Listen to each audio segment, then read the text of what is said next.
Telugu cinema రంగంలో తనదైన ముద్ర వేసుకున్న ప్రముఖ నటుడు కోటా శ్రీనివాసరావు ఇక లేరు.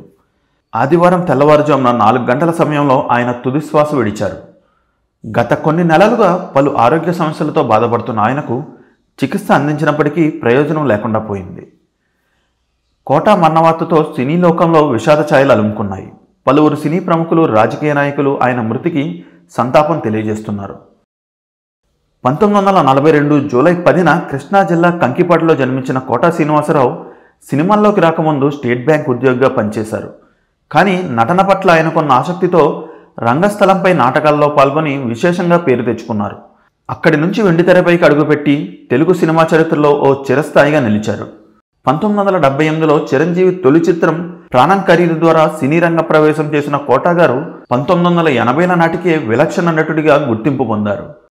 1985లో వచ్చిన ప్రతిఘటన సినిమాలో ఆయన పోషించిన కసాయి పాత్ర విమర్శకుల ప్రశంసలు అందుకోవడమే కాకుండా ప్రేక్షకుల గుండెల్లో చిరస్థాయిలో నిలిచిపోయింది. రావు గోపాలరావు తర్వాత తెలుగు సినిమాల్లో విలనిజానికి కొత్త రూపం ఇచ్చిన నటుడు కోటా. శత్రువు, శివ, అహంకారి, గణేష్, వందే మాత్రం వంటి చిత్రాల్లో భయానక ప్రతినాయకుడిగా నటించి సినిమాకే రక్తసిక్తంగా చేసిన పాత్రలు అందించారు. అదే సమయంలో జంధ్యాల దర్శకత్వంలో వచ్చిన ఆహనా పెళ్ళంట, జంబలకిడి పంబ వంటి చిత్రాల్లో హాస్య నటుడిగా ప్రేక్షకులను మురిపించారు. తెలుగు భాషలో వివిధ మాండలికాలను, రాయలసీమ, తెలంగాణ, శ్రీకాకుళం, గోదావరి యాసలను సహజంగా పలకగలిగిన కోటా పాత్ర నెరవేర్చడంలో ఒడిదుడుకులు లేని నటుడు. ఆయన్ని తండ్రిగా, రాజకీయ నాయకుడిగా, తాతయ్యగా, పిసినిగొట్టి వ్యక్తిగా, పెద్ద మనిషిగా ఎన్నో విభిన్న పాత్రల్లో చూశాను. దూకుడు, అత్తారింటికి దారేది, అతడు, ఠాగూర్, బొమ్మరిల్లు, సర్కార్, ఇడియట్, స్టూడెంట్ నెంబర్ 1 వంటి చిత్రాల్లో ఆయన నటించిన పాత్రలు ఎప్పటికీ గుర్తుండిపోయేలా ఉన్నాయి. కోటా శ్రీనివాసరావు నటనకు గాను ఎన్నో అవార్డులు, గౌరవాలు లభించాయి. 2015లో భారతదేశపు 4వ అత్యున్నత పౌర బహుమతి పద్మశ్రీ పురస్కారం ఆయన్ను వరించింది. ఇక ప్రతినాయకుడు, సహనాయకుడు, క్యారెక్టర్ ఆర్టిస్ట్ విభాగాల్లో 9 నంది అవార్డులు లభించాయి.